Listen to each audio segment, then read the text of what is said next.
What's up, everybody, and welcome back to another episode of Lockdown 23 and 1. Today, I got some more wild and sad stories coming your way from the state penitentiary. It's going to be piggybacking off of yesterday's episode. If you ain't seen it, go check it out. Stories about inmates killing their own cellmate. And some of the ways that these individuals trick these guys in prison to get killed is pretty damn wild. I told a story the other day where an inmate said that he was going to show his cellmate a magic trick. Told him to put the blindfold on. When he did, he smashed him to death with a brick. I've been saying it since day one. You can't trust nobody in prison, not even your damn cellmate. You don't know what type of shit he's got going on. But once again, this is going to be more along the lines of awareness. A lot of people don't see these type of stories come across their mainstream media. So let's get right into it, and hopefully this opens up some people's eyes to the reality of lockup. So the first story is pretty sad, and unfortunately we're traveling back down to Alabama. 30-year-old Denarius Smith was killed October 1st during a prison fight after another inmate stabbed him at William E. Donaldson Correctional Facility. This prison, man, someone's got to do something about this. I've done probably 6 stories of individuals getting stabbed to death from there. Now this is where it gets sad. It says, according to his parents and the agency that oversees the prison, during the fight, Denarius Smith, also called DL by his parents, had cried out for help, but there was no guards around. The father said that he learned about his son dying in prison through a text message. And there's a screenshot of these text messages of the inmate talking to the father, and I'm going to read them to you, but just keep in mind, people are probably asking and wondering, how does this guy got a cell phone? There's a ton of contraband cell phones in prison nowadays, so it happens every single day. Inmates probably got a better cell phone than you. But the text message is pretty sad. It says, "Hey Pops, this is DL, just checking back. We've been on lockdown, so inmate doing no work, making the police work, and they're starving us." That was on Wednesday, 7:43 p.m. His dad didn't reply back until they messaged him on Saturday. His dad had no idea that that was going to be his last text message. But the next text came Saturday morning at 6:29 a.m. "Yo, ain't this DL's people? Yes, somebody killed him about 2 hours ago."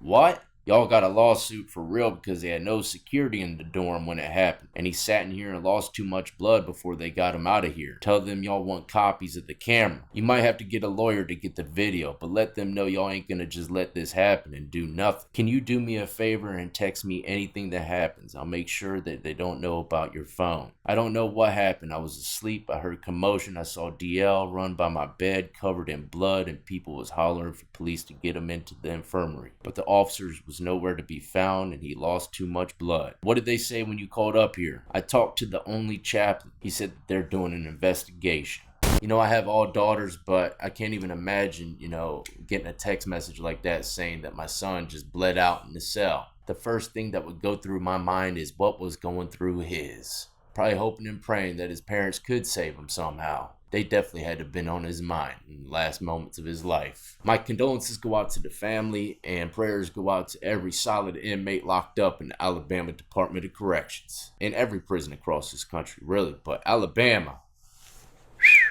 Next up, we're traveling to a Michigan prison, and this story is still under investigation. They have not released any of the inmates' names yet, but they did tell exactly what happened to the people that died. So let's go ahead and break this situation down. Information officer Chris Gott said it started after breakfast. An inmate on his way back from the chow lines began to attack another prisoner. They were heading back to their housing unit when he began to stab the prisoner multiple times in the back, arm, and face. The prisoner, who was stabbed about 6 times, was treated at a hospital and released. Now this is where it gets crazy. The guy that got stabbed up and sent to the hospital, they went to his cell to try to find any kind of contraband that might have been in there. When they got to the cell, it turns out that his cellie was stabbed to death as well. So they were probably trying to get both of them at the same time. One probably went to chow, the other one probably slept in. One guy hit him up coming back from the chow hall probably around the same time the other guy was getting stabbed to death.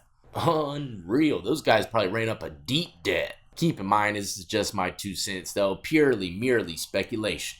I've been to prison a few times, so I try to break down these situations in my own head and think about why or how it could have happened like that. But it doesn't take a genius to tell that, it was probably planned out if both cellmates got hit up the same morning. Sources say that the inmate killed was a 28-year-old serving 3 to 20-year sentence. Macomb County Prison, hopefully I pronounced that right. Next up, we're traveling to Georgia. A Georgia mother is grieving her son who was killed in Macon State Prison this week. Hopefully I pronounced that one right. Some of these prison names are a bit difficult. The worst phone call ever in possible history, I think, to hear. I know it happens every day to people, but this has to be something I never thought would happen to my child. She says people inside the jail tell her his cellmate beat him to death with a metal pole. They say he was found hours later with his body organs showing.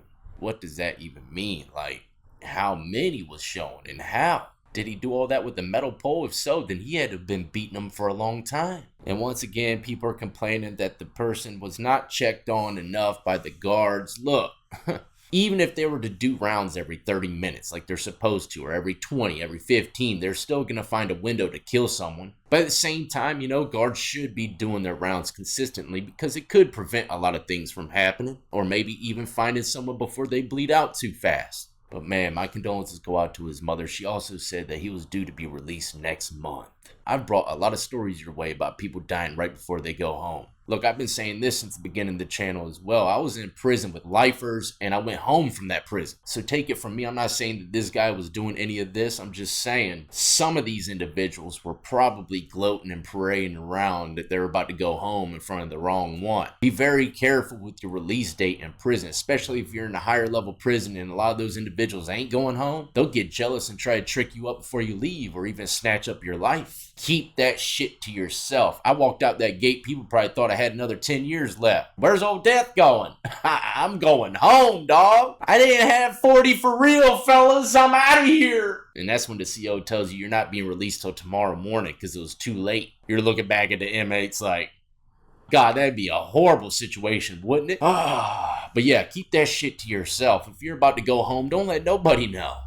Next up, we're traveling to Warren County, Ohio to speak about an individual by the name of Joel Drain. Death penalty upheld for Ohio prisoner accused of killing fellow inmate. And this inmate has a huge transformation. I think he might have possibly gotten turned out. I got a clip of this individual in the courtroom before he went to prison, when he was going through the trial for the murder. And then I'm going to show you what he looks like now, what he's done to himself, and what he's done to another inmate.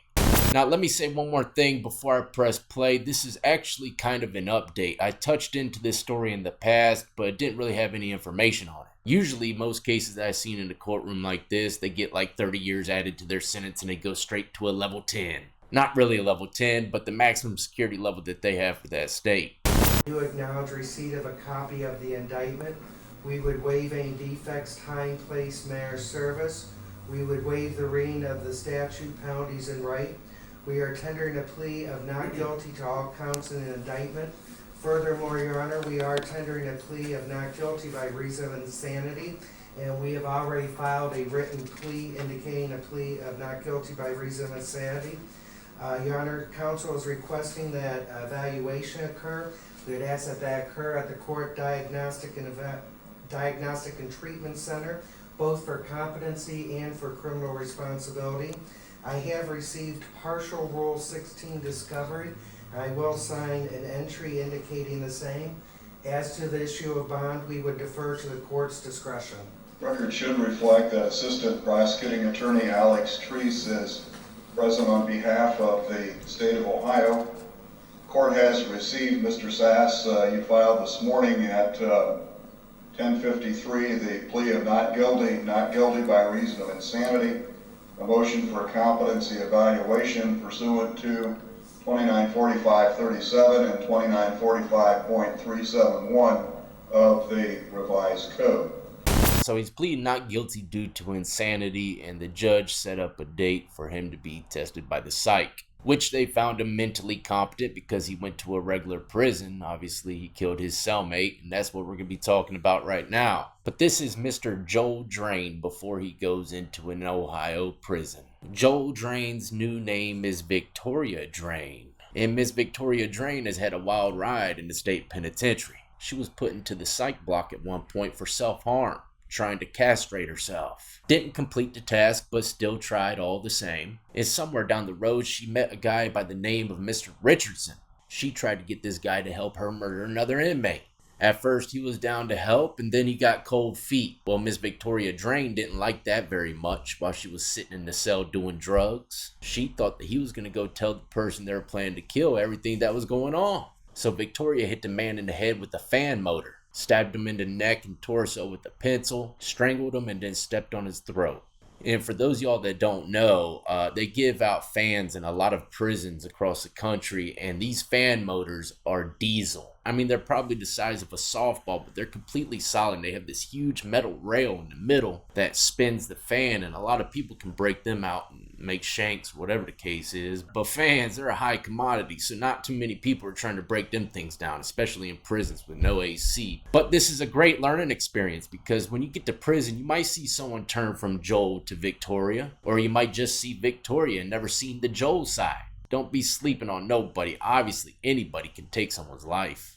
And the major update, once again, on that case is the death penalty will be upheld. If I were to guess, the inmate that died probably has a lot of family out here in the streets that cared for him. Usually the courts will definitely agree with the death penalty, especially if there's a lot of people on the outside trying to get it as well.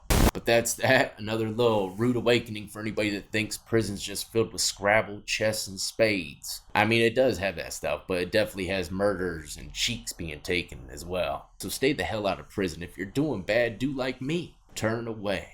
Start living that damn, not square. You ain't gotta be a square. I call it the rectangle life. You know, you could jaywalk from time to time, ride that danger line, you know what I mean? But anyways, as always, ladies and gentlemen, I salute every last one of you been supporting me since the beginning. And everybody who's just now joining the lockdown compound, you're in for a treat. Y'all be easy, be safe, and prepare yourself for the holidays.